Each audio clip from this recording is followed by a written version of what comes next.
For me, this is probably one of my favorite topics to speak on because it's trade and services, and I'm looking out at the father of services right in front of me, Bob Bastine, who I think inspired all of us to recognize how important services are. So thank you, Bob, for starting that. Because the fact of the matter is you can't make it, move it, buy it, or sell it without services. Services are fundamental to the trade economy, and it's fantastic that it's finally gotten its place in trade negotiations. And in the TPP, we have made some great strides in terms of improving the quality of services commitments in these important countries. For UPS, it's fundamental. UPS is trade. We care about not just services, but the ability for our customers, small, medium, and large, to be able to export their products everywhere around the world. And therefore, this agreement is critically important for their ability to expand that market opportunity for their products in these important countries. UPS currently is responsible for delivering 2% of global GDP, 6% of US GDP. It's our business to get things across borders. And we know how important free trade agreements are. Did you know that every free trade agreement that's been negotiated, we've seen a 20% increase in volume in our package cars, in our air cargo holds, in our sea containers, in our tractor trailers, and that's because particularly our small and medium-sized customers have the ability to get their products more places because of these free trade agreements. And they're fundamental in that respect. But it's also about job creation. We are a proud union company of Teamsters, machinists, and the pilots that are part of the pilots union. And you know what they understand? That trade creates jobs and supports the jobs in our network. Because every 22 packages that cross a border support a job in the UPS network. We want to see our network grow and our customers grow. And along the way, the jobs will come with it. And so from all of those macro perspectives, this agreement is vital. But let me go to the specifics. Why is it important for UPS in the services context? We made some significant strides in terms of the ability to get market access in markets where we couldn't do what we do right now in the United States. Specifically, Vietnam and Malaysia made important commitments to allow 100% ownership in important services that are vital to what UPS does. In the freight forwarding space, in the customs brokerage space, and in warehousing. Our ability now to go into those markets and set up 100% wholly owned operations to integrate back into our network is tremendous. And Christine mentioned the importance of another chapter in the agreement, the chapter on competition. Did you know that FedEx and DHL are probably not our biggest competitors? It's actually the foreign posts. Some of the biggest posts in the world are now taking their monopoly benefits and providing package delivery services and cross-subsidizing, playing unfair in the delivery of packages. And you know what? We needed the US government and all the governments helped to make sure that everybody's playing fair when they're providing services in that competitive space. The competition chapter set up some very valuable disciplines to ensure that when foreign posts play in this space, and by the way also the US Postal Service, that everyone follows the same rules. We've got a lot of work still to do because the reality is that a lot of these foreign posts don't follow the same customs procedures, they don't follow the same security procedures at the border, and we've got issues that we have to continue to advance in the UPU, but we've made great progress in the TPP on that fundamental issue. On that note too, it's really important that your regulator isn't the same company that you're competing against. And we finally got disciplines in the TPP that the regulator can't be the same entity that you're competing against. In other words, the Postal Service isn't your regulator too. That is groundbreaking and important. E-commerce also, tremendous strides have been made in the TPP, and some important commitments were made in all those services that are important for e-commerce.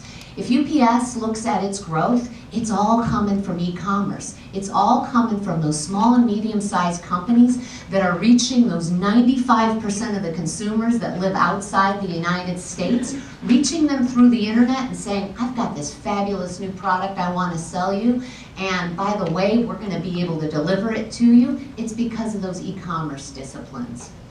Now, I want to go to what I know is a very sensitive subject, that data localization issue.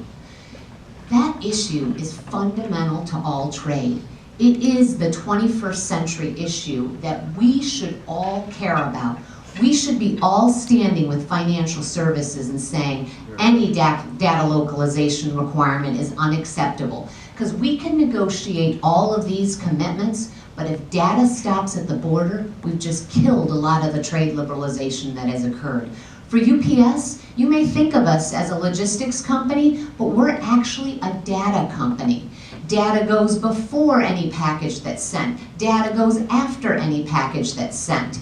We pride ourselves in giving our customers the ability to track their package all along the way that it's being delivered. And in fact, I've got a fabulous statistic. 58.2 million daily tracking requests happen on our network every day. That's data moving. And by the way, we don't want that data stopping at the border. But here's a fundamental fact of trade.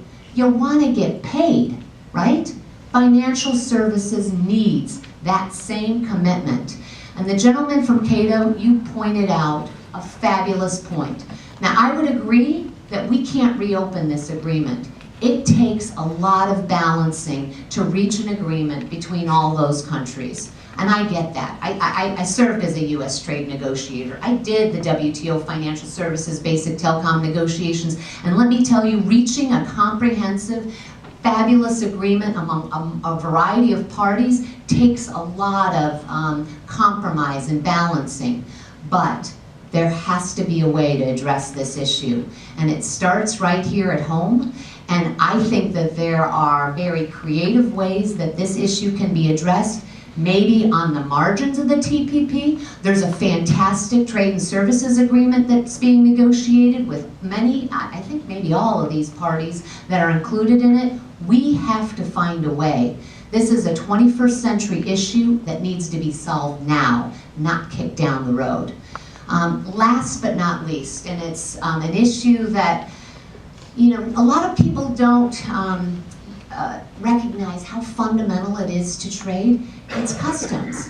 UPS has been such a champion about the importance of customs modernization. And we got in the TPP a fantastic set of commitments with respect to how to modernize customs. And I know Selick and I know Christy spoke about it. Why is it so fundamentally important? Because if we can move all of these systems around the world, and by the way, starting first and foremost with ratifying the WTO Trade Facilitation Agreement, you know what we can do? We can transform trade by taking corruption out of the equation. Because bid streams don't ask for bribes. And if you make all of these systems electronic, you increase the efficiency of trade, you enhance the security at the borders, and you allow for the costs of trade to be brought down fundamentally. This customs chapter has many provisions that achieve all three of these goals, and it's a really important step in the right direction.